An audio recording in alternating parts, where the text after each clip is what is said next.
Today, let's dive into the current market sentiment and the outlook for the S&P 500. On Friday, the S&P 500 reached an all-time high of 5,581.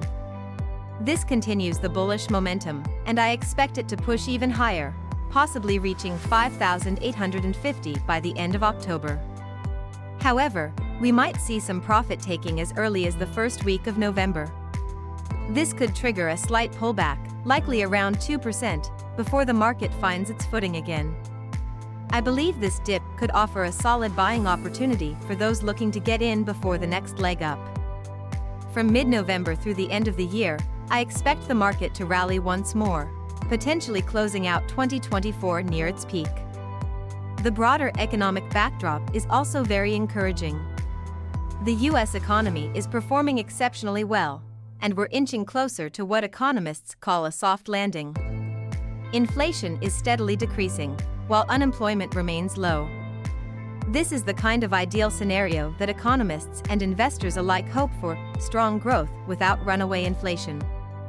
Now, as we approach the U.S. presidential election, the race is extremely tight, and the outcome could go either way. But up until now, the stock market appears to be betting on the incumbent winning, as market performance since the beginning of the year has closely followed the historical patterns we've seen in re-election years.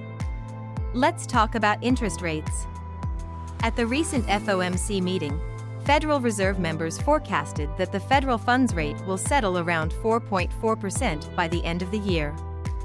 Currently, it's at 4.75%, and this more measured outlook signals that we may not see drastic rate cuts, at least not anytime soon.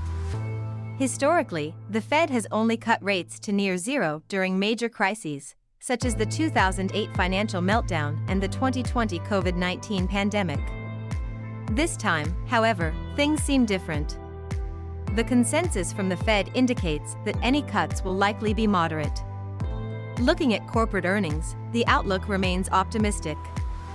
The S&P 500 is expected to see earnings growth of around 10% this year, with projections of 14 to 15% for next year. While the upcoming Q3 earnings may be slightly softer, the longer-term picture is quite positive. If we achieve a soft landing, cyclical sectors like IT, consumer discretionary, materials, financials, and industrials could be strong performers. During the last soft landing in 1995, tech stocks, driven by the internet boom, led the market.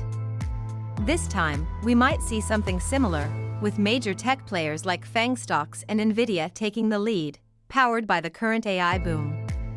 Now, a quick word on emerging markets. Historically, during strong U.S. economic periods, U.S. investors tend to repatriate their investments, pulling money out of emerging and frontier markets. This means that emerging markets are unlikely to rally significantly until we see a slowdown in the U.S. economy. For those focusing on high-dividend stocks, remember that while this strategy can work, many high-dividend companies are often zero-growth businesses. These companies typically pay dividends because they no longer need to reinvest profits for growth.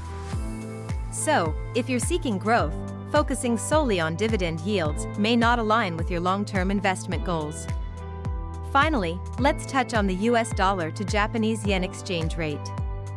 The US economy remains strong, and while the Fed has started cutting rates, there's no urgent need for aggressive cuts. This could keep the dollar stable or even lead to slight dollar appreciation against the yen.